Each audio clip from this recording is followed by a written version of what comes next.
Hai teman-teman, gabung yuk di podcast Masih Tentatif TE98 Unsri.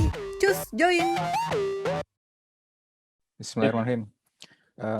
Assalamualaikum warahmatullahi wabarakatuh. Waalaikumsalam warahmatullahi wabarakatuh. Ya, selamat datang di Masih Tentatif dari alumni Teknik Elektro 98 Unsri. Ini podcast obrolan sekawanan dari Palembang, perihal hidup. Topik malam ini itu sehat itu pilihan.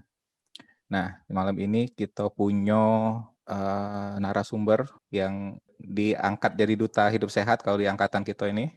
Ami, selamat datang Mi. Terima kasih Kak Andi, terima kasih teman-teman. Di sini juga ada Dadang, Sofwan, Vicky, Ferdi, Citut, Rizky, Santo, Ijal, sama Ade. Oke, untuk hemat waktu Mi, silakan Mi. Cak Madu Mi. Halo, terima kasih semua. Malam ini kita mau cerita-cerita aja ya, cerita-cerita sharing tentang lebih ke experience ya. Karena kita udah rata-rata udah di atas 40. Ada yang masih di bawah 40? Kayaknya enggak ada ya. Ada secara mental masih.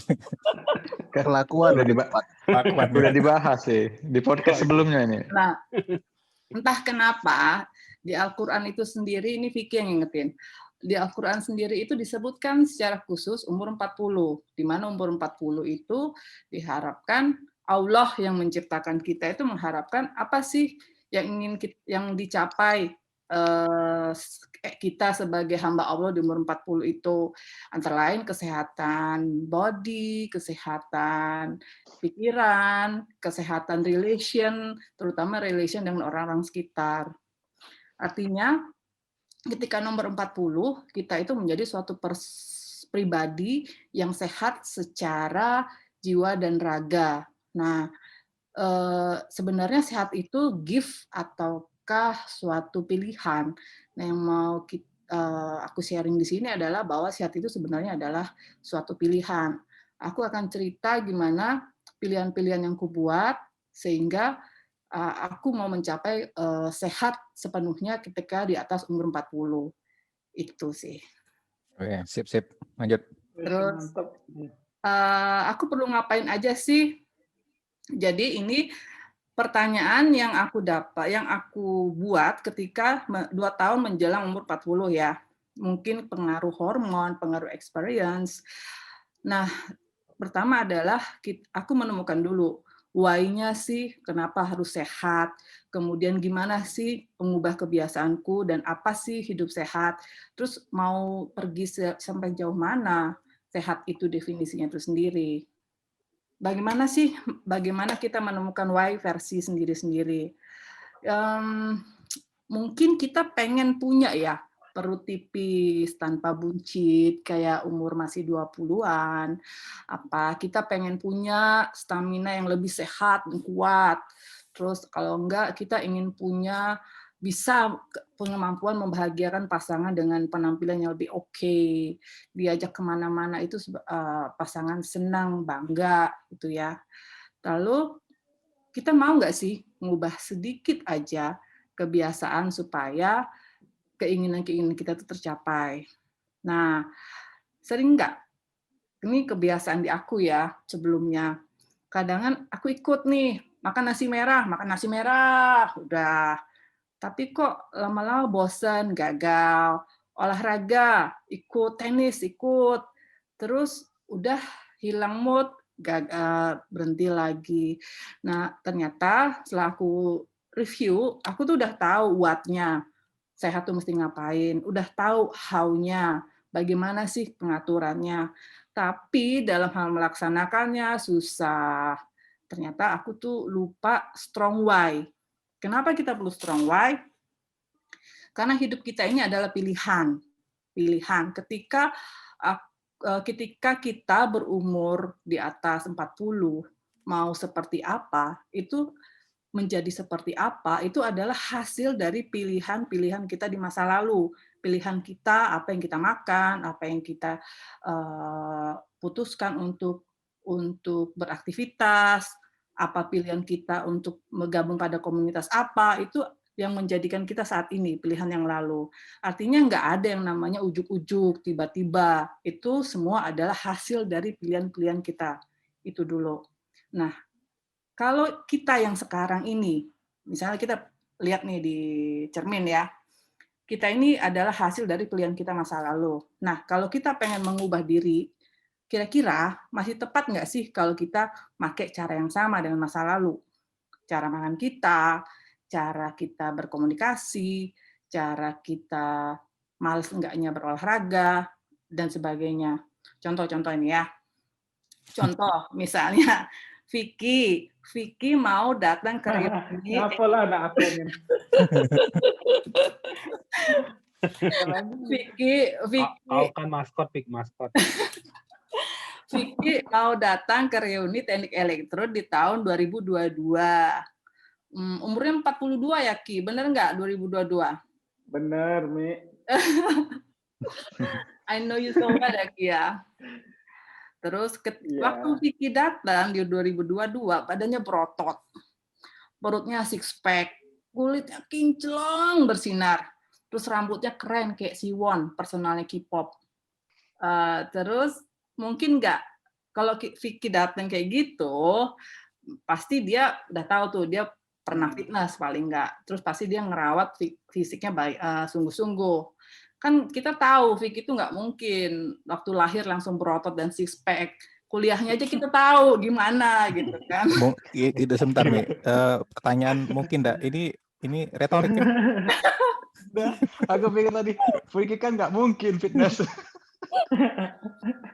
Tapi kalau di antara sekian banyak universe-nya tuh aku bisa lah bayangin si kok duo yang mungkin Vicky Cak ini.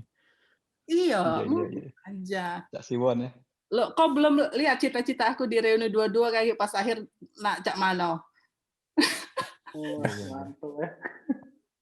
Aku pengen bayanginnya tapi takut.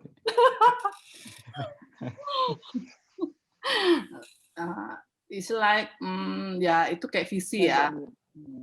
Menarik. Mau dibayanginnya atau mau pikir malam-malam ini? Bayangkan Vicky Cak ini, Ki. Aku simpen foto ini buat kau, Ki. Kita ketemu di 2022. Ya, itu temukan pertama. Aku nemukan versi Y versiku sendiri. Versi yang lain, Y-nya adalah Y pertama kali itu pemicunya justru dari luar. Jadi tahun 2009, cerita experience sedikit boleh ya? Boleh. 2009 sudah lamunan ya? Udah lama banget. 2009 aku lahirin anak prematur. Beratnya 1,4 kilo. Terus dengan segala keterbatasan dan judgement dari dokter bahwa jantungnya bocor, matanya masih perdarahan, dan otaknya yang segala macam lah ya. Nah, dokternya dan beratnya kurang. Jadi kayak tiap minggu tuh ditarget beratnya suruh naik berapa ons aja itu sudah susah karena dia belum punya kemampuan mengunyah. Menghisap tuh belum punya, tapi suruh nambah berat badan. Jadi susu itu dialirin langsung ke lambung selama 2 bulan. Terus, nah masalahnya adalah ASIku nggak keluar karena waktu itu baru 27 minggu ya. ASIku nggak keluar. Aku judge ke diri sendiri, wah ini ASI nggak keluar karena memang waktu anak pertama ASI pun hanya sebulan. Enggak dok, saya nggak bisa. Terus aku beli susu di Singapura, bro. Dulu kan belum googling ya 2009. Kayak milis gitu ya. Iya. Milis. Kaskus gitu. Ada susu. Susu di Singapura untuk anak bayi khusus prematur. Aku minta beli nih sama temanku yang lagi sekolah di sana. Terus aku bawa kan, dok ini susu ini dengan segala referensinya. Terus dokter anakku bilang, itu persis di sebelah inkubator anakku kan. Terus dia bilang, Bu, kalau ibu mau sungguh-sungguh, misalnya nambah berat badan, ini enggak yang paling bagus tuh cuma ASI katanya gitu. Tapi ASI saya nggak keluar, aku bilang gitu. Anak pertama pun susah. Terus ibu harus coba. Karena secara fitrah, balik lagi secara fitrah Allah itu sudah kasih kita sebaik-baiknya bentuk gitu ya, sebaik-baiknya fungsi. Jadi kalau misalnya ketika fitrah itu tidak bisa dijalankan, diimplementasikan, berarti ada yang salah. Perlu dicari. Aku dia minta itu, aku beli susu 1 juta, kaleng, bayangin. Telepon sana sini sampai Singapura. Lah sudah aku tuh makan segala macam ya, artinya terus besoknya si dokter itu, Bu, ini ada klinik laktasi katanya gitu kan. Di Salemba ya, di Salemba. Ibu besok keluar rumah sakit boleh, Ibu pergi sana. Jadi besok aku keluar izin. Aku pergi dewek ke sana. Reno waktu di mana yo? Reno waktu itu di Batam karena dia ada proyek. Terus sudah aku sendiri ke sana. Oh baru nyambung. Yang perlu aku ubah ternyata adalah 1, cara hidup, cara apa yang dimakan. Yang kedua adalah cara untuk sehat merawat mind. Karena kalau mungkin ada yang pernah dengar, ASI itu kombinasi antara kesehatan di pikiran dengan hormon oksitosinnya dan juga kesehatan dengan apa yang dimakan, mau bayam, mau segala macam. Udah sejak saat itu langsung turn over, langsung berubah banget cara makan, apa yang dimakan itu diubah. Nah, ajaibnya memang anakku nggak nyampe 2 bulan, dia langsung bisa 2,5 kilo. Jadi keluar itu udah 2,5 kilo. Gitu ceritanya. Jadi, nah karena misalnya aku juga ngejar berat badan, jadi secara drastis aku ubah seluruh kebiasaanku. Nah, perubahan kebiasaan yang berulang-ulang ini menjadi why-nya kan sebenarnya. Why-nya karena anak. Nah, terus itu, jadi kita kalau mau mengubah, menurutku ya, temukan why versi sendiri. Kira-kira why itu yang sampai kita tuh sampai nangis, sampai pengen banget mengubah hidup. Misalnya, mohon maaf nih, mungkin ada, kebetulan mamaku kan udah nggak ada ya. Nah, aku mau hidup sehat karena aku bayangin betapa sakitnya anakku nanti kalau aku tinggal karena aku sakit sesuatu. Itu nggak apa-apa. Itu dikuatkan jadi why yang kuat. Nih, boleh nanya nih, Mi? Boleh. Kalau sehat tuh ada korelasi dengan umur? Kira-kira? Jadi menurutku kalau kita ngomong sehat itu kan what ya, sehat itu apa? Ada nggak kita pernah dengar sehat itu adalah suatu hope, harapan kita hidup sehat, kita definisikan nih.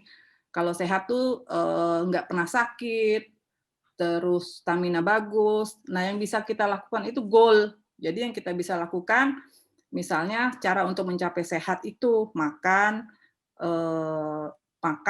terus olahraga, terus jaga pikiran, misalnya gitu kan. Nah, ketiga ini diharapkan diizinkan Tuhan untuk mencapai kata sehat. Jadi kata sehat itu adalah suatu gift. Jadi suatu hope yang bisa kita lakukan itu goal-nya. Di umur berapapun kita bisa melakukan goal ini. Jadi apakah itu berelasi terhadap umur? Tergantung ya. Tapi menurutku sehat, aku pernah ketemu umur 70 atau 60 tahun itu masih kinclong. Masih kulitnya bagus, waktu diajak ngomong juga nyambung semua, bahkan dia masih kerja, dia punya kerjaan. Jadi definisi sehat versi 60 sama definisi sehat versi dia 30 atau 40 mungkin berbeda. Itu sih. Moga-moga menjawab ya, Fu. Siapa yang nanya, Di? Citut tadi nanya. Citut. Emang sama gantengnya sih. Baru slide 2. Sambut lagi. Masya Allah. Oh, 4 slide ini. Cuman ngapa banyak ini ya, uang yang kita jengok sehat, duluan, itu nah. Uang yang kita jengok tidak pulau sehat, biasanya panjang umurnya. Iya, memang. Ya, Masuk semangat dan sehat, jadi ini lagi gitu. Tidak, Ya sudah, aku jawab ya. ngajarin sehat ya. Cuman apa memang ada korelasinya? Apa kalau kita sehat umur kita bisa panjang? Nah, maksudnya. Sedangkan kita kan lah di garis ke galau nih umur. Iya, benar banget. Jadi kita kerja. Aku ambil analogi gini. Kita kerja, kebetulan karyawan. Yang usaha. Ada jaminan nggak kalau kita kerja, tanggal 1 nanti kita dapat gaji? Siapa yang jamin? Kontrak yang jamin biasanya. Oke, kalau misalnya kalau misalnya Kalau Rizky negara sih, soalnya di Telkom. Bukan itu intinya. Kelasnya Tapi aneh. kalau misalnya HR-nya bilang aku ini bilang perusahaan ketika 5 hari sebelum tanggal 1 perusahaan bilang kita lagi kesulitan cash flow gitu kan. Terjadi perubahan dolar kah atau apakah. Jadi saya minta waktu ya bahwa gaji 3 bulan ke depan itu akan dipending, tapi nanti akan dirapel. Artinya apa? Berarti nggak ada yang jamin juga kan tanggal 1 bulan depan kita pasti dapat. Bapak jangan mengada-ngada, weh. Ya, kalau analoginya Cak itu ya. Nah, satu lagi pendekatan yang lain adalah gini. Kalau aku pendekatannya Muslim nggak apa-apa nih, Muslim semua kan? Muslim. Nah, pendekatannya gini. Ini aku kebanyakan ngelamun kali ya, tapi ini masuk di aku. Gini. Kalau kita dalam kitab pendekatan Muslim itu memang ditakdirkan namanya umur, namanya jodoh, itu ditentukan rezeki, ditentukan Allah. Tapi masalahnya, kita tahu nggak catatannya Allah? Nah, siapa jodoh kita? Ya, kapan kita mati? Berapa rezeki kita apa aja? Ini adalah haknya Allah. Itu yang disebut dengan hope. Artinya ada campur tangan Allah di sini. Nah, kemudian yang bagiannya kita apa?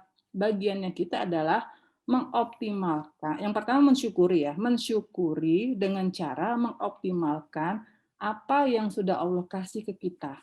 Karena itu Allah yang dinilai Allah itu kan bukan hasil, tapi amalan. Jadi Allah tidak menilai apakah nanti kamu mati cepat, kamu mati lambat, tapi Dia akan menilai amalan. Aku kasih badan, aku kasih lambung yang sehat sejak lahir. Artinya tidak ada penyakit turunan ya. Aku kasih kamu kulit yang sehat, nggak ada kurap segala macam dari lahir. Nah, bagaimana amalan kamu dalam optimalkan apa yang sudah aku anugerahkan kepada kamu? Itu kan yang dinilai.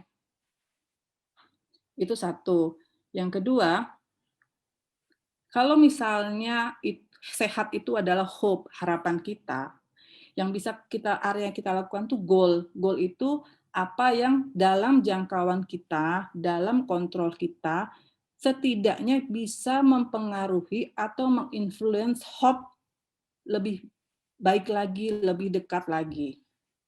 Itu sebenarnya areanya kita. Jadi, apakah dengan hidup sehat ini itu menjamin kita akan sehat? Entar dulu, yang menjamin kita sehat, kita mati, kita hidup, itu kan ada campur tangan Allah di situ. Yang bisa kita lakukan adalah mengoptimalkan apa-apa yang jadi area kontrol kita, karena itu yang dinilai sama Allah. Kalau enggak akan pusing sendiri. Kita memikirkan sesuatu yang areanya Allah, tetapi kita tidak melakukan secara optimal apa yang menjadi areanya kita. Itu sih kalau logika di aku. Moga-moga masuk akal ya. Atau gini Mi, mungkin aku kasih ini sendiri apa kayak semacam apa ya sharing framework gitu. Jadi ini yang sering salah kita memaknai takdir. Takdir itu sebenarnya punya dua komponen. Ada yang namanya qada, ada yang namanya qadar. Nah, qada itu ketentuan Allah yang sudah dari zaman azali. Makanya qada itu juga disebut baru kita tahu kalau itu sudah terjadi. Nah, qada itu iradahnya Allah. Iradah itu artinya kehendak Allah. Jadi tidak ada satupun yang tahu kehendak Allah kan. Tapi kehendak Allah itu pasti akan terjadi, nggak ada yang bisa melawan kehendak Allah. Dan kita baru tahu kehendak Allah atau iradah Allah tuh kalau sudah terjadi. Itu namanya qada. Tapi ada bagian takdir yang namanya qadar. Nah, qadar itu adalah sesuatu atau ukuran-ukuran yang sudah baku lah istilahnya, standar-standar lah. Jadi misalkan sunatullah yang ada di yang ada di alam semesta itu sebenarnya qadar. Jadi misalkan kalau kita terjun dari lantai 30 itu kadarnya pasti mati gitu loh. Ngerti nggak? Nggak mungkin orang terjun dari 30 itu selamat. Itu namanya kadar. Ukurannya begitu. Kalau orang mau kaya, ya berusaha. Kalau tanpa usaha, ya nggak bisa kaya. Kadarnya begitu. Tapi bisa nggak ada orang yang nggak berusaha kaya? Ada. Kalau Allah bilangnya kaya, bisa aja dia menang lotre gitu kan. Tapi ikhtiar kita itu ada di kadar sebenarnya. Bukan di kodok. Kita nggak bisa jumping ke kodok. Ada orang yang olahraganya rajin mati juga. Nggak bisa gitu. Karena kita nggak bisa jumping ke kodok. Karena kita nggak tahu. Yang kita bisa lakukan adalah di kadar. Nah, di situ nanti amal kita ada di situ pahalanya. Jadi misalkan ada orang, wah kita jaga-jaga maskeran, toh kena COVID juga gitu. Nggak bisa. Karena kita tuh ikhtiarnya di kadar, bukan di kodok gitu loh maksudnya. Ikhtiarnya di ketentuan-ketentuan, ukuran-ukuran yang Allah berikan gitu loh. Kalau COVID itu misalkan, harus jaga 1,5 meter, harus pakai masker. Ya kita di ukuran itu kita ikhtiarnya gitu. Nah kalau sudah ikhtiar baru tawakal. Nah, nanti diserahkan sama kodonya Allah seperti apa gitu. Mungkin itulah sedikit. Ya, makasih Ija. Ya. Oke. Mas lanjut. Pik. Agak susah ya jumpingnya sini aja. Agak berat aku jumping takut salah. Aku sama Piki kan hobinya jumping. Kayaknya malam ini agak diam kamu. Mati kutu ya kamu ya, acak loncat ya. Jadi sehat tuh cenderung ke body atau ke mind ya yang paling dominan, yang lebih lebih inilah. Ya belum, siapa tahu kan fisiknya bagus nih, olahraga terus, tidak makan manis-manis segala macam, cuman pikirannya ini mumet. Jadi cenderung, maksud aku sehat itu lebih kemana ya, yang lebih lebih dominannya, ke pikiran atau ke sehat, ke badan maksudnya, ke fisik. Kalau akalnya tidak sehat itu ada sebutan lain biasanya tuh. Serius aja. Kau nih tidak sehat, otak kau nih. Iya. Oh, bukan itu maksudnya. Maksud itu tuh kalau dia nak fokus ke usahanya di body atau di mind yang lebih hukum Paretonya gitu loh, Mi. Nanya ini ya, nanya. Nah, nanya sama Ami. Jadi kalau nak hukum Pareto kan skala prioritas, aku lebih baik fokus ke kesehatan pikiran atau ke body gitu loh. Oke. Itu kayak. Kalau tanya ke aku akan bilang itu pertanyaan personal banget. Sehat itu didefinisikan dulu. Misalnya gini, aku mau sehat. Itu pakai data. Otak kita itu hanya menangkap hal-hal yang dapat dikuantisir. Dalam artian apa? Misalnya, aku sendiri mendefinisikan sehat itu apa? 1, sehat itu bisa jalan 5 kilo dalam waktu 30 menit. Itu pakai data. Yang kedua, sehat itu dalam sebulan aku hanya sakit flu 1 kali sebulan. Seperti itu. Jadi ketika aku mau membuat suatu tujuan, goal ya, karena kayak yang goal suatu tujuan, aku definisikannya bukan aku sehat. Oh tidak, aku mau definisi sehat di aku adalah 1 kalau jalan 5 kilo 30 menit. Itu definisi sehat di aku. Yang kedua, kalau misalnya Kalau misalnya kalau main aku pernah mendata gini, dalam seminggu aku marah, yang marah banget itu berapa jam. Oh, ternyata dalam seminggu aku marahnya itu 30 jam. Itu benar-benar pakai data dicatat. Aku mau sehat main nih, aku kurangi nih minggu depan, aku marahnya mau jadi 20 jam. 9,5 jam. Bagus dak Mi nyatet kita tuh seberapa sering marahnya tuh. Karena Tadi misalnya sampai 30 jam gila be Mi. misalnya, misal catat dalam seminggu. Iya, misalnya dari Senin sampai Minggu kan. Nah, kakek di hari Jumat kita jingok kan. Oh ya, aku banyak nih marahnya nih kan. Kita kesel aja marah lagi kan. Jadi kita nyatet kita marah terus saat itu juga. Memicu marah yang lain ya. Malah melampaui target ini. Atau kalau belum sampai 20 jam kita marah-marah lagi biar cukup 20 jam. Wah, tidak cukup kuota. Jadi kalau ditanya sehat tuh seperti apa? Tanya dulu ke diri kita. Diri aku ya, waktu aku tanya, definisi sehat versi aku sama versi Reno atau versi yang lain mungkin akan beda-beda. Tapi Ya, yang betul pasti ya. otak ini hanya menangkap sesuatu yang bisa dikuantisir dan itu based on data. Kalau misalnya imajiner, yakinlah Anda akan jatuh di tengah jalan karena lelah memotivasi diri. Karena otak nggak benar-benar yakin bisa mencapainya. Kalau cuman bisa, aku misalnya, aku pengen sehat.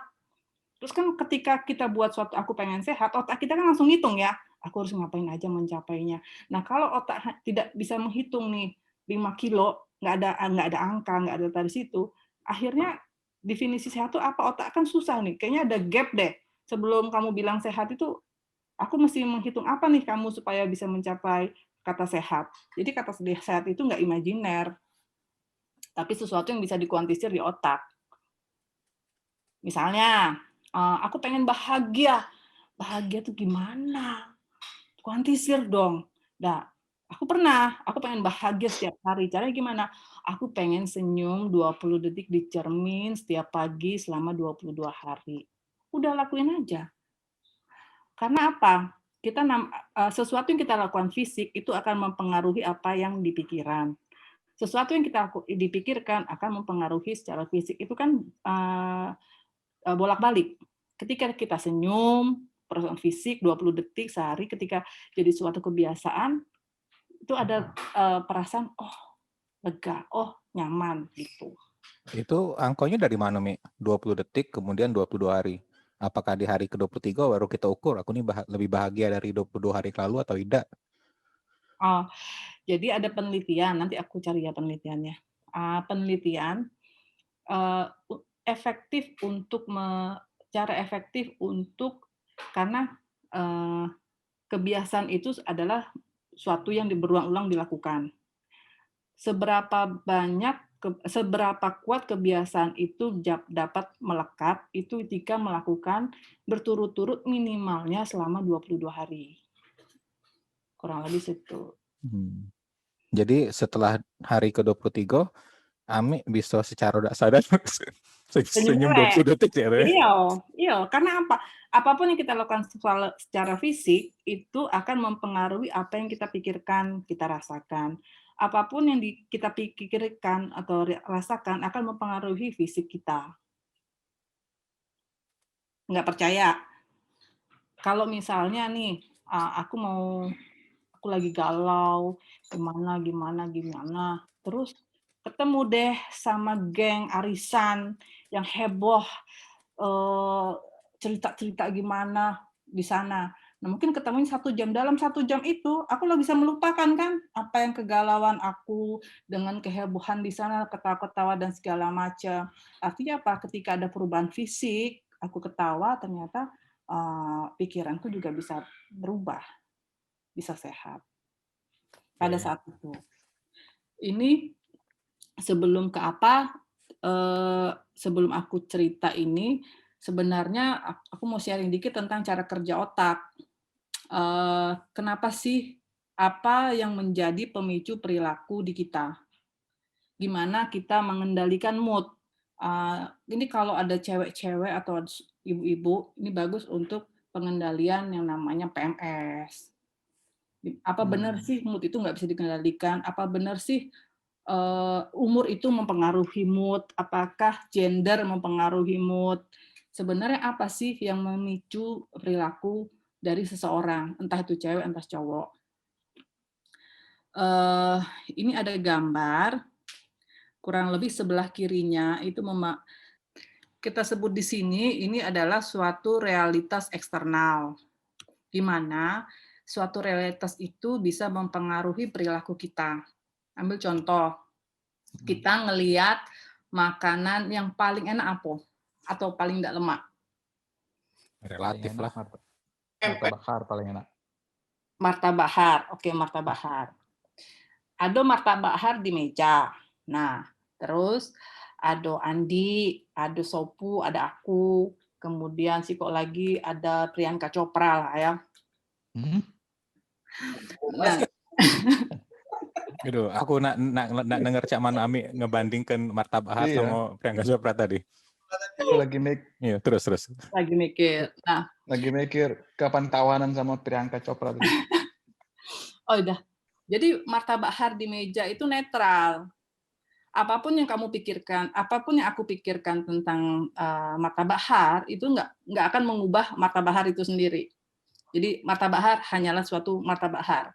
Ada yang bilang itu enak, ada yang bilang itu enak, ada yang bilang itu asin, tapi nggak akan merubah martabak itu sendiri. Tapi yang berbeda adalah persepsi masing-masing yang melihat.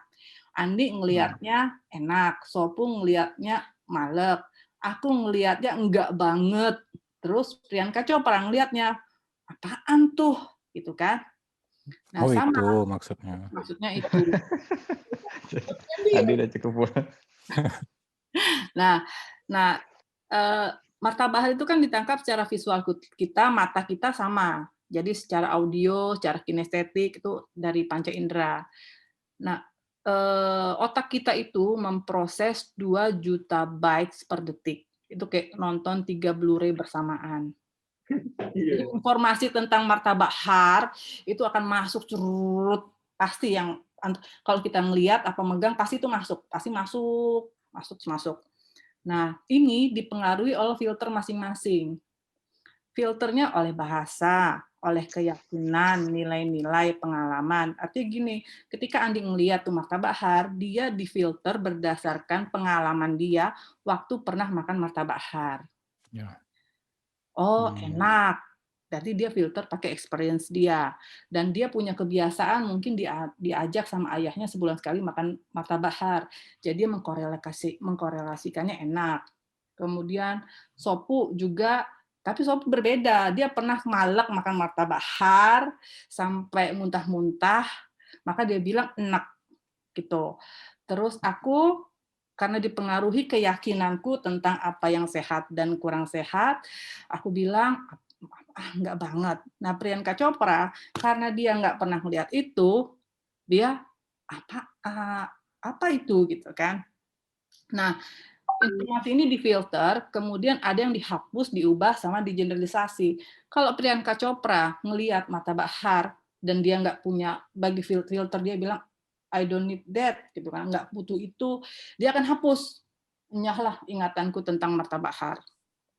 Atau diubah juga bisa, diubah artinya kita bisa mengubah martabak har itu jadi sesuatu yang kuahnya itu kental, kita ubah seolah-olah itu jadi kuahnya jadi encer. Atau digeneralisasi. Generalisasi, martabak har itu enak loh, semua orang bilang enak, misalnya gitu. Kalau aku mau generalisasi, misalnya aku bilang martabak har itu enak, semua orang Palembang bilang enak, walaupun misalnya secara kesehatan aku nggak suka, misalnya gitu. Nah, dengan adanya informasi yang masuk, ini kayak sistem komputer kali ya. Kalau informasi masuk, kemudian dia kan difilter nih berdasarkan kita mau informasi apa, terus terus diubah-ubah, dihapus, diubah, digeneralisasi. terus kita satukan dengan self talk kita. Jadi ada dialog dalam diri. Misalnya Andi bilang, kalau lihat martabak hari ini, aku jadi inget deh waktu pacaran dengan yang si A gitu kan. Nah itu muncul, dan si A itu misalnya ini banget, terkenang banget, dan itu muncul suatu realitas internal. Wah, pokoknya kalau makan martabak Bahar enak banget. Itu mempengaruhi state-nya apa? Setiap dia makan martabak Bahar, itu perilakunya berubah, fisiologisnya berubah. Makanya dia bisa mengendalikan emotional state itu. Artinya gini, kalau misalnya Priyanka Chopra nih ya, yang tadi ya, dia mau hapus itu martabak, lihat ada martabak Bahar. Dialog dalam diri dia adalah, kayaknya aku nggak butuh makanan ini deh. Realitas internal dia bilang, aku nggak tertarik. State-nya apa? State-nya ya aku nggak akan mau makan itu, tidak memberi kenyamanan apapun, kurang lebih seperti itu. Nah, ini gunanya untuk apa? Ini disebut sebagai emotional state. Emotional state itu adalah kondisi di mana kita bisa mengendalikan secara pikiran, sama mind, sama fisiologis. Misalnya, kita melihat alpukat. Alpukat ini ada yang nggak suka sama alpukat. Secara realitas eksternal dia alpukat. Kemudian kita gunakan filter bahwa walaupun aku nggak suka, tapi aku yakin nih alpukat ini bermanfaat, kesehatan, kemudian aku udah buat komitmen mau makan sehat, berarti ada keputusan sebelumnya kan ya. Terus gimana nih caranya aku supaya bisa makan alpukat? Nah, dia akan mengubah. Jadi bisa mengubah ketika aku makan alpukat, rasanya itu seperti aku makan gula. Itu bisa. Itu artinya kita ubah alpukat itu jadi realitas internal. Ketika kita makan alpukat, itu rasanya semanis gula sehingga menimbulkan perasaan senang. Secara fisik kita mau, kita motong, kita makan. Itu yang kita sebut sebagai emotional state, pengendalian emotional state. Kurang lebih gitu. Banyak sih itu kurang lebihnya. Nah, inilah perilaku-perilaku ini nanti mendasari kita mengubah kebiasaan. Jadi ketika ada makanan yang kita suka atau ada mau olahraga, aku nggak suka sepedaan, males sepedaan, ya udah kita panggil emotional state kita ubah moda informasi yang masuk ke otak kita. Misalnya gini, pengalamanku, aku dulu nggak suka sepedaan biasa ya. Terus diajak sepedaan. Pertama males banget. 5 kilo pertama itu udah gobios lah ya. Terus yang aku ubah? Aku ubah seolah-olah sepedaan ini itu buat aku seperti ada gambaran tertentu, J.Lo misalnya gitu kan. Nah, dengan sepedaan ini aku bisa jadi J.Lo. Jadi aku bayangin, aku kalau naik sepeda, itu sebenarnya kayak J.Lo naik sepeda. Nah, itu aku buat suatu emotional state, aku bagaikan J.Lo setiap aku ngeliat sepeda. Jadi tiap kali ngeliat sepeda, aku merasa aku jadi J.Lo yang lagi naik sepeda. Sehingga aku bayangin dulu J.Lo naik sepeda. J.Lo tuh siapa J.Lo tuh? J.Lo tuh Ciamik lah pokoknya, J.Lo. Kuning. Ya, Yellow. Kayak gitulah ya. Jadi emotional state itu bisa kenapa harus dikontrol? Karena bisa dihilangkan, bisa dipanggil kapanpun kita mau. Nah, apa? Supaya mind kita sehat terus, harusnya gimana, Mi? Jadi manipulasi otak ya, Cila ya. Emang. Otak itu dimanipulasi dengan will, dengan keinginan ya. Self-hypnosis ini. Self-hypnosis ya. Iya, self-hypnosis. Ya. Ini cara kerja otak aku ambil di buku psikologi. Jadi aku ambil di buku psikologi, referensinya nanti aku infoin. Itu sih, terus definisinya apa itu sehat itu ya terkuandisir oleh otak. Itu 1, 2, 3. Nah, kita masuk yang sesi yang terakhir, udah jam 10 ya. Oke, lanjut. Lanjut. Nah, kemarin ada itu tuh, suruh how far, bentar loh. How far I'm go gitu. How far I'm go. Ya, how far I'm go, nah ini kebayang waktu 2 tahun terakhir lah ya, yang aku cerita tadi ya. Mungkin di antara kita ngalamin suatu ujian yang luar biasa, ya. Mungkin keluarga, mungkin pekerjaan, atau mungkin hal lain.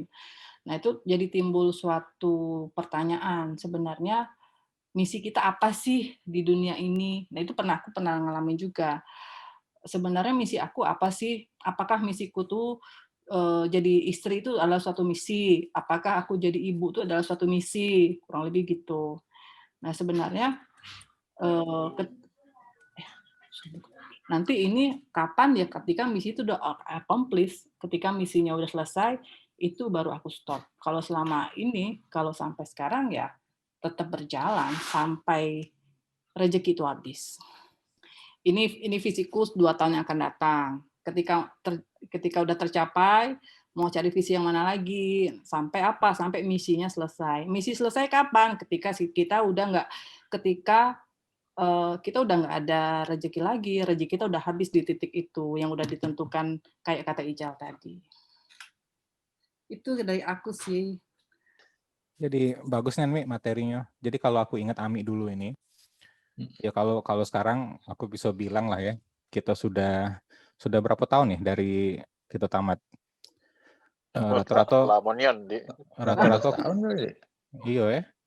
Ya yang pasti aku bisa lihat dari IG-nya Ami, dari Facebook-nya itu Cak tidak bertambah tua sehari pun Cak itu kan ibarat gitu. Kau belum pergi ke medsos aku sih soalnya. malah mundur ya waktunya sampai. Iya. Pakai app apa? Bagi dong. Face app. Kata kuncinya jangan sering-sering ketemu uang, Mbak ya. Oh, Kata kuncinya. Biar aplikasinya makin yahut maksudnya filternya. Oh, iya. Biar tervalidasinya semakin sedikit ya. Peluang untuk validasinya semakin sedikit kalau nggak ketemu orang. Betul. Hidup halu. Jadi kalau kita mundur lagi ke belakang tadi, jadi dimulai dulu dari motivasinya apa ya, reason kita untuk ya strong why-nya itu, dan ini sifatnya subjektif gitu kan, tergantung setiap uang dia pengen mencapai apa, dia punya apa ya kalau istilahnya itu turning point dalam hidupnya gitu kan. Yang bisa mengubah suatu kebiasaan dari tadinya ini jadi ini. Kalau aku pribadi dari yang Ami tadi yang paling aku itu tuh tentang apa tadi mengkuantisasi target itu penting dan memang kadang-kadang kita kehilangan target itu apa goalnya itu gara-gara kita tidak tahu apa dia itu kan nilainya itu. Jadi imajiner itu malah itu capek di ini jadinya ya, capek ngelakuin itu tapi tidak ada targetnya kayak gitu. Ya benar. Memang ini aku mau nggak mau kalau kita bicara data, kadang ironisnya gini, di kerjaan kita selalu bilang data analitik. Sebenarnya mesin penghasil data terbesar itu siapa? Manusia. Kita punya nggak data diri kita? Aku punya nggak data diri? Aku tuh kalau kalau makan itu 4 kali apa 5 kali? Kurang lebih gitu. Padahal kalau misalnya kita mau melakukan satu prediction, itu melakukan analitik data, sebelum melakukan prediction, kita melakukan data analitik. Dari data analitik nanti dibuat satu tren. Kemudian bisa tahu prediction. Nah, itu kita bisa ngelakuin hal sama di diri kita. Di aku sendiri aku ngelakuin. Gitu. Kalau kita nggak punya data, gimana kita mau ngontrol sesuatu yang kita nggak tahu, kan nggak mungkin. Tapi kalau aku biasanya ngukur sehat itu mungkin ini ya dari berat badan kali ya, berat badan sama cek apa ya, Kolesterol cek. itu. Iya cek itu biasanya. Kalau aku biasanya mah itu baik. Ya kalau misalkan kata dokter kolesterol naik, berarti ngurangi makan. Ada variabelnya, maksudnya benar-benar sama baik berarti ada variabel yang harus dicapai gitu. Ya makanya tadi subjektif tadi. Kita kan harus tahu dulu kan, maksudnya ini kita sehat nggak sih? Nah yang tahu sehat itu kan kadang dokter ya, maksudnya secara fisikal lah, secara fisik. Biasanya biasanya ngukurnya tuh biasanya pakai berat badan. Berat badan ideal sama ya itu tadi cek setiap tahun itu, cek kolesterol. Aku kolesterolnya tinggi sih. Berat badannya Lajel belum, Jal? Cek di bank. Berat badannya Lajel belum? Berat badan jauh. Aku 90 sekarang, 89 kemarin terakhir. Alhamdulillah. Berat nian ya gitu ya. 10 kilo lagi 1 kuintal. Celana bela 92 ini. Celana iya. 92. 38 berarti ya, 38 itu ya. Di Dadang punya kompetitor dari sekarang. Padahal dulu waktu kuliah 29 28 dulu tuh rasanya. Celana aku 28 juga, cuma pakai karet. Tapi tadi 28 bagian kakinya Dang. Tapi Ijal tadi bikin poin yang bagus juga, Mi. Jadi kan Ami tadi kan bilang misalnya kita mendefinisikan sehat itu berdasarkan target-target ya. Misalnya kalau Ami misalnya jalan berapa? 5 kilo. Tidak capek gitu kan. Tapi juga poin Ijal tadi kita bisa lihat sehat apa tidak ya dengan cek ke dokter juga kan. Kalau secara fisik kita ada sehat nian apa tidak gitu kan. Iya. Tanya aku juga sama nih ke grup, seberapa sering kita ngumpulin data itu sehari-hari? Jago. Berat badan, kadar gula. Seberapa sering? Kayaknya udah dikumpulin di jingok bae, berat sekian. Nimbang. Iya, nimbang bae paling. Nimbang. Nyala ketimbangan sudah itu kan. Masa? Iya, ada apa-apa kaget catat di buku Marahami tadi. Nambah 5 menit marah-marah kan. Sudah tuh menyesali diri kan 5 menit lagi kan. Stres, nambah lagi berat badannya. Lagi makan, sama makan kan? Lagi makan, stres lapar bawaannya kan. Yang Sofwan tidak senang martabak tadi, mana martabak tadi sini? Aku makannya. Habis menyesali. Lagi martabak lah tadi habis 2 potong. Malu sama si Copra tadi. Copra itu apa? Copra itu ya? Priyanka Chopra. Aku tidak tahu Chopra itu. Apa dia Chopra itu? Coba lihat fotonya tunjuk. Artis. Googling dulu. Bollywood. Googling dulu ya. Nah, ini tulisannya. Priyanka Chopra. Jadi setelah maksudnya kita punya data berat badan gitu ya. Tapi dia tuh patokannya kalau tidak salah BMI itu ya. Body Mass Index itu. Body Mass Index. Untuk patokan ya yang lebih akurat. Kalau kamu body mass indexnya berapa deh? Overweight atau normal mana? Kalau kemarin pernah pakai apa namanya jam tracking itu, jam fitness itu kan. Kalau di situ tulisannya overweight. Ya, cuman ya overweight ya itu sudah. Paling kalau gak sekato-katoan dengan Vita itu misalnya kan galak di film James Bond tuh kan, I'm Bond, James Bond. Jadi kalau kita ngomong I'm Bond, dia langsung montong Bontet katanya.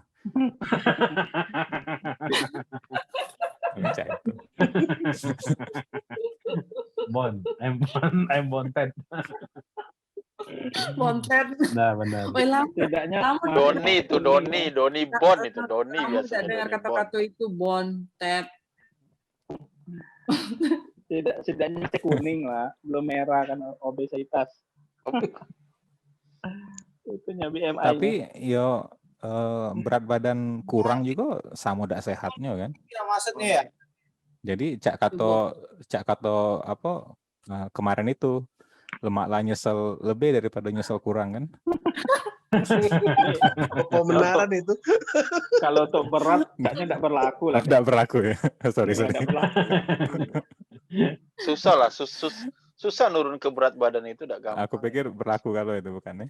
Tidak, aku jadi ade Nah, tapi, ini ya, aman enggak? paling susah mempertahankan berat badan Jal kujang. Tahan kan berat badan. Kemudian Kalau masalah turun ke masih bisa Iya ini. sama. yang menarik Ber, tadi masih tidak makan nasi, Ber? Masih. Jadi kemarin aku memang waktu lahiran budak ya, jadi kayaknya berhenti diet ya, tapi begitu lah umur 1,5 tahun mulai lagi ternyata dalam waktu 2 bulan dan nyampe 1,5 bulan itu 12 kilo turun. Oh, dietnya cak mana? Diet apa? Iya, diet keto. Oh. Tapi memang yang paling susah itu kalau sudah sampai di titik itu kita mempertahankan berat badan itu. Mempertahankan untuk Ya, nurun apa naik, Fer? bertahan jangan sampai naik itu. Oh. ini aku pengen tanya ya yang diet tidak makan nasi nih, itu kan pada dasarnya kan yang dihindari itu bukan nasinya, tapi kandungannya kan Karbohidrat. karbo. Nah kan Semua badan yang kan tetap butuh karbo. minimal butuh asupan karbonya sekian. Iyalah yang zat besi, kemudian protein, kemudian apa? Nah penggantinya apa jadi Fer untuk Jadi cak asupan ini karbonya? Itu kalau yang dari yang lemaknya itu lah ya. Nah, ya dari yang aku baca itu lemak. Jadi selama ini kan kita mengubah karbohidrat jadi energi ya. Sekarang yang lemak di badan kita nih yang dibakar jadi energi. Nah, itu biasanya kalau sudah mulai berkurang lapisan lemak itu ya apa indikatornya kalau misal di ruangan AC biasanya yang misalnya 24, 23 itu tidak terasa kedinginan, itu bisa kedinginan karena lapisan ininya memang sudah mulai berkurang gitu. Jadi dia merubah energinya itu makarnya dari lemak gitu. Makanya biasanya bagian lemaknya dulu yang dibakar. Jadi Karena balik aku ke ada ini deh, ada penelitian itu katanya orang-orang yang vegetarian itu justru malah jadi keropos tulang kalau tidak salah terakhir. Jadi tulangnya jadi tidak kuat pas dia tua itu. Karena kurang kalsium. Karena kurang karbohidrat sama makan daging kayak. Karena kan itu yang menguatkan tulang juga. daging protein ya banyak ya. Jadi kita kalau nak bantu wong vegetarian tuh kita makan nih sapi ya kan, sapi itu kan nggak makan nih sayur-sayuran, rumput, makanannya wong vegetarian. Jadi kita kalau bantu dia yang tidak makan makanan jadi kita makan. Nambah ke info dikit kenapa nasi gitu, menghindari nasi.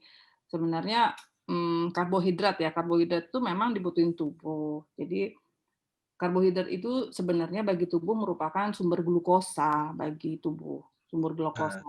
Nah, glukosa ini itu bagi tubuh kita cenderung sebagai pilihan bahan bakar utama. Jadi otak sama sel darah merah ini sangat bergantung pada glukosa sebagai sumber energinya. Tuh. Nah, tapi tiap makanan karbo itu kita sering dengar kan GI, glycemic index. Glycemic index ya. Ya. Ini standar nilai kira-kira dari setiap karbohidrat itu yang memerlukan reaksi gula darah ketika seseorang mengkonsumsi karbohidrat itu di atas misalnya 50 gram. Jadi kalau misalnya nih 50 gram misalnya nih 50 gram nasi putih, 50 gram gula pasir. Nah, kira-kira angka GI-nya berapa tuh reaksi tubuhnya? Sebagai gambaran, gula pasir 50 gram itu angka GI-nya 100. Kurang lebih gitu. Jadi maka setiap karbohidrat atau sumber glukosa itu kita sering dengarnya mana yang GI rendah. Jadi GI rendah itu antara 0 sampai 55. GI tinggi menengah itu 56 sampai 70. dan GI tinggi, ya tentu saja paling utamanya si gula pasir kan standarnya 100, tinggi itu antara 70 sampai 100. Nah, makanya kita kalau misalnya mau pengen tahu nih sumber karbohidrat mana yang paling ideal untuk tubuh gitu, kita lihat angka glycemic index-nya berapa. Yang mana kalau misalnya kita ambil gambaran aja, kalau gula pasir 50 gram itu angka glycemic index-nya 100. Kurang lebih gitu. Jadi kita mau yang seberapa. Itu kalau misalnya kita bisa melihat di bahan-bahan ya, GI-nya itu berapa gitu. Tambahan aja yang Andi tadi. Tapi memang yang galak sering terlupa itu memang gula. Gula itu dikit tapi pengaruhnya besar kan. Banget. Makanya kadang-kadang kita tidak makan nasi, tidak makan karbo, tapi begitu minum teh masih pakai gula. Oh ya. Jadi kadang-kadang minum kopi masih pakai gula. Itu kan sebenarnya itu lebih parah dari nasi yang kita makan. Kalau pakai madu, cak mana, Fer? Tergantung kok madu 2, madu 3. Langsung jawab. Kalau yang dibaca kan selama ini kan ngomong kan alternatif pemanis itu adalah madu. Padahal kan sebenarnya kan alternatif pemanis itu justru gula. Karena pemanis alami itu kan justru di madu, bukan di gula. Di madu. Iya betul Ki. Cuma perubahan lah kayaknya. Iya, jadi kan mindset uang ini kan pasti kalau nanya pakai madu sebagai pengganti pemanis gula ya. Nah, sebenarnya kan secara prinsip salah. Benar sih. Tapi salah itu. Cuman ini pemanis itu madu, penggantinya adalah gula itu. Kalau aku sih ini sekarang kayaknya toleransi manisnya itu jadi agak berbeda. Jadi kadang-kadang kayak kopi itu kalau misalnya pakai gula itu kalau menurut aku sudah cukup manis ya itu maksudnya. Misalnya teh manis misalnya kan sekata wong ini kurang manis, kalau untuk aku tuh udah manis nian gitu. Nah, jadi jadi ketoleransi kitanya yang berubah kalau aku ya. Iya, jadi kan selama ini kita sudah misalnya pakai gula ya sebagai pemanis. Sendok misalnya gitu ya. Terus tiba-tiba kita di makan tempat umum kan pasti mesen teh manis kan pakai gula pasir kan. Oh iya. Itu benar kata Ferdi, pasti jadi manisnya. Manis nih kan. Manisnya memang. Jadi toleransinya kalau aku terasa itu tidak jadi sudah lagi tidak menikmati lagi kan Fer? Iya betul. Karena memang sudah terbiasa dengan yang tidak manis. Ya, benar. Jadi istilah wong tuh kalau minum kopi bitter sweet. Jadi ya terasa memang kopi itu sebenarnya enak atau tidak tuh bukan karena ada gulanya, tapi karena memang kopinya enak gitu. Oh iya benar. Ya itu kan. Kalau kita ngomong gula, enaknya kopi nih. Tapi yang kita rasa tuh manis. Manis ya. Benar. Jadi kan itu. Sebenarnya yang harusnya kita cerna enak itu kopinya. Kopinya ada gosong atau tidak, itu kan. Nah itu sebenarnya itu kan. Harusnya. Ini balik ke poin gulonian lagi. Ini balik ke poin Ami tadi ya sebetulnya. Jadi aku tadi sempat mau potong Ami pas bilang tubuh kita itu betul ya kalau masalah habit building ya, kita lakukan sesuatu berulang-ulang selama paling tidak kalau dari risetnya itu 22 hari itu bisa bentuk kebiasaan baru gitu kan. Ya, jadi aku pengen masuk tadi Cak Manu dengan istilah yang katanya mind over body tadi kan banyak tuh yang bilang, apalagi banyak juga tuh buku-buku yang kita dengan pengendalian pikiran kita bisa ngebentuk realita fisiknya juga. Ya udah ternyata terjawab juga dengan Ami tadi di penjelasan selanjutnya kan masalah emotional state tadi. Besar ya bayarannya, alhamdulillah. Alhamdulillah. Aman tuan rumah senang gitu. Ada lagi Tok, nambahin enggak? Ya silakan kalau ada yang pengen tanya atau nambahin. Kayaknya jadi seluruh faktor bermain ya, internal, eksternal. Yang penting kalau kita sudah punya niatnya, nah mungkin tadi Cak Manu supaya niatnya itu bisa dijago gitu kan. Tapi yo berharga ya. Jadi obrolan malam ini aku tuh ingat kalau Ami dulu tuh pernah bantu aku melewati fase-fase sulit lah ya. Nah, jadi malam ini kayaknya tidak beda, ngasih pencerahan baru sama kita-kita ya. Mudah-mudahan bermanfaat lah. Cuma nambahin dikit balik deh ya. Makasih. Mungkin juga. Ida. Ya, silakan, Ini ya. supaya ini juga maksudnya biar tidak cuma sehat baik kan, kalau dalam hadis Rasul itu ada tubuhmu itu juga punya hak gitu. Nah, mungkin kita sekalian bahwa ya sehat itu sebenarnya ibadah gitu loh. Nah, itu baik. Sip. Mantap. Oke, Galo. Makasih banyak Sip. waktunya. Makasih semua, terima kasih. Jadi Wah, makasih. jadi Makasih ya kalau topiknya jadi kayak serius. Iya, kita butuh itu sekali-sekali. karena lebih nih berat badan ini. Mohon maaf ya kalau ada yang kurang berkenan. Ya, terima kasih. Kalau ada yang kurang berkenan, ngomong dong biar pajak ngurangi honornya tadi.